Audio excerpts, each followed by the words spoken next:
नमस्कार,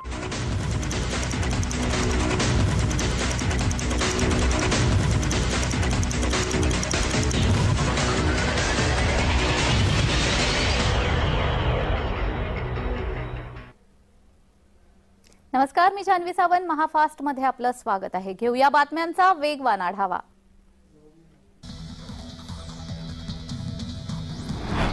ऊस बागायत क्षेत्रामध्ये मोठ्या प्रमाणावर ऊस तोडणीची कामं सुरू असून ऊसतोड कामगारांना ऊस तोडणीच्या मजुरीत 50% वाढ करण्याची मागणी केली जाते. मागणी मान्य न केल्यास संपूर्ण महाराष्ट्रातील ऊसतोड कामगार कोयता खाली ठेवतील असं ऊसतोड कामगारांचे नेते बाळासाहेब सानप यांच्याकडून सांगण्यात आलंय.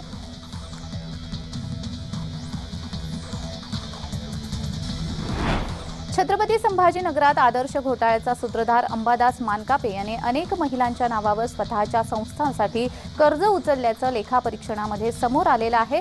विशेष म्हणजे मानकापेने स्वतःच्या संस्थांसाठी हे विनातारण कर्ज उचलून ठेवीदारांचं नुकसान केलंय. या प्रकरणी वेदांतनगर पोलीस ठाण्यामध्ये मानकापेसह 23 जणांविरोधात दाखल झालेला तिसरा गुन्हा आर्थिक गुन्हे शाखेकडे वर्ग केलाय.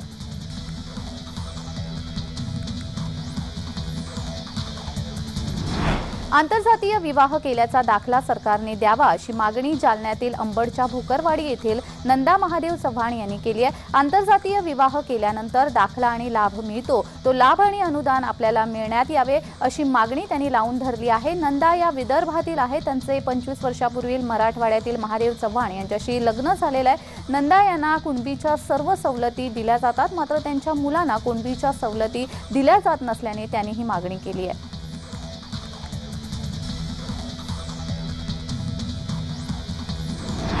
धुळे शहरासह जिल्हाभरात वाढत्या थंडीचा परिणाम जनजीवनावर होताना दिसतो आहे. सध्या 3-4 दिवसांपासून थंडीचा पारा कमी प्रमाणात असून ग्रामीण भागामध्ये या पडणाऱ्या थंडीमुळे घराबाहेर देखील ग्रामस्थ पडू शकत नाही.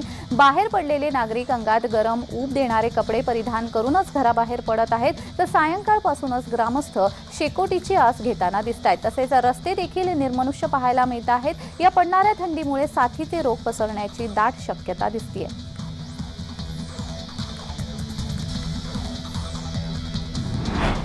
दहशतवाद विरोधी पथकाने स्थानिक पोलिसांच्या सहकार्याने नवी मुंबईतील कामोठे विभागामध्ये वास्तव्य करणाऱ्या 2 बांगलादेशी नागरिकांना अटक केली आहे. खलील मैनुद्दीन सय्यद आणि हशमुल्ला हसन शेख अशी या दोन्ही बांगलादेशी नागरिकांची नावं असून दोघेही बेकायदेशीरपणे भारतामध्ये वास्तव्य करत होते. पोलिसांनी दोन्ही बांगलादेशी नागरिकांवर गुन्हा दाखल करत अटक केली आहे.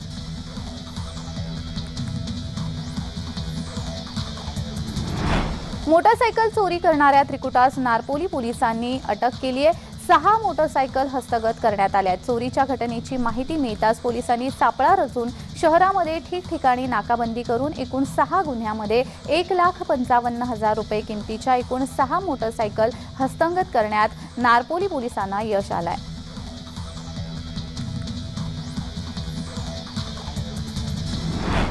तळीरामांसाठी राज्य सरकारने निर्णय घेतलाय. 3 दिवस मद्य विक्रीची दुकानं पहाटेपर्यंत सुरू राहणार आहेत. येत्या 24, 25 आणि 31 डिसेंबरला मद्य विक्री करण्यास मुभा असेल. सकाळी 10 ते पहाटे 5 पर्यंत दारूची दुकाने खुली राहणार आहेत.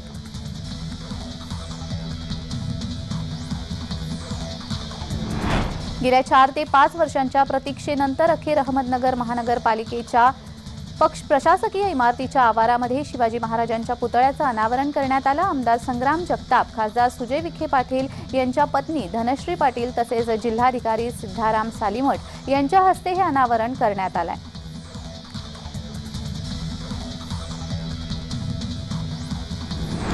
अकोला जिल्ह्यात जनावरं चोरी करणाऱ्या टोळीतील 10 आरोपींना स्थानिक गुन्हे शाखेने अटक केली आहे. या टोळीने जनावरं चोरी करून जिल्ह्यामध्ये धुमाकूळ घातला होता. जिल्ह्यातील विविध पोलीस स्टेशनच्या हद्दीमध्ये या टोळीने आतापर्यंत 16 ठिकाणी जनावरं चोरी केल्याची कबुली पोलिसांना दिली आहे. या आरोपींकडून चोरीमध्ये वापरण्यात आलेल्या गाड्यांसह 20 लाखांचा मुद्देमाल जप्त करण्यात आलाय.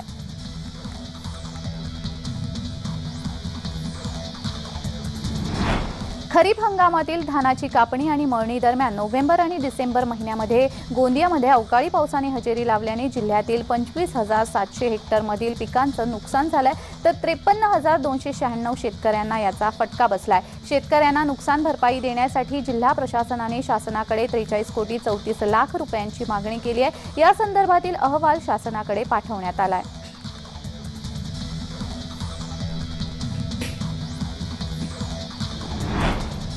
जळगावात 24 डिसेंबर रोजी हिंदू धर्म जागृती सभेच्या आयोजनाच्या पार्श्वभूमीवर हिंदुत्ववादी संघटनांतर्फे मोटरसायकल रॅलीचं आयोजन करण्यात आलंय। उत्तर प्रदेशप्रमाणे महाराष्ट्रातही लव्ह जिहाद लागू करण्यात यावा, हलालाच्या वस्तूवर बंदी करण्यात यावी या मुद्द्यांवर जळगाव हिंदू धर्म जागृती सभा गाजणार आहे, अशी माहिती हिंदू जनजागृती समिती संघटक प्रशांत जुवेकर यांनी दिली आहे।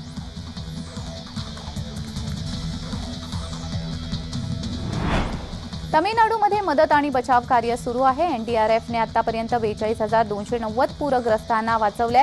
हवाई दलासह इतर दलांकडून मदत कार्य सुरू आहे। वित्तमंत्री निर्मला सीतारामन यांनी ही माहिती दिली आहे।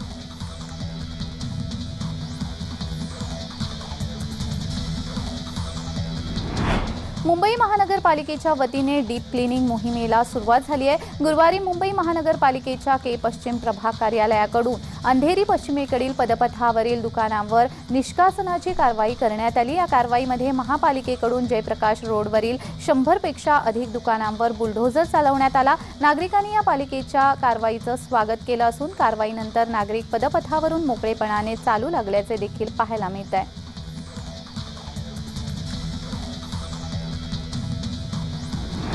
अंधेरीमध्ये 3 दिवसीय जिल्हास्तरीय विज्ञान प्रदर्शनाला सुरुवात झाली आहे। चिल्ड्रन वेलफेअर विद्यालयाच्या प्रांगणामध्ये विज्ञान प्रदर्शनाचं आयोजन करण्यात आलंय। आजच्या आधुनिक आणि डिजिटल युगामध्ये विद्यार्थ्यांचा वैज्ञानिक दृष्टिकोन विकसित होऊन त्यांचा सर्वांगीण विकास व्हावा यासाठी प्रदर्शनाचं आयोजन करण्यात आलंय। 3 दिवस चालणाऱ्या या विज्ञान प्रदर्शनामध्ये मुंबई उपनगर जिल्ह्यातील शाळेतील विद्यार्थ्यांनी सहभाग घेतलाय।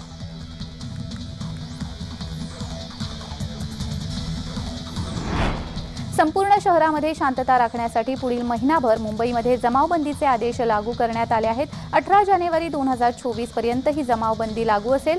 जमावबंदीच्या काळामध्ये लाऊडस्पीकर, वाद्ये आणि बँड वाजवण्यास तसेच फटाके फोडण्यास बंदी असेल। कलम 144 लागू करण्यात आल्याने 5 किंवा त्याहून अधिक लोकांना एकत्र येण्यास मनाई असेल। जमावबंदीच्या काळात सभा तसेच आंदोलन करण्यास बंदी घालण्यात आली आहे।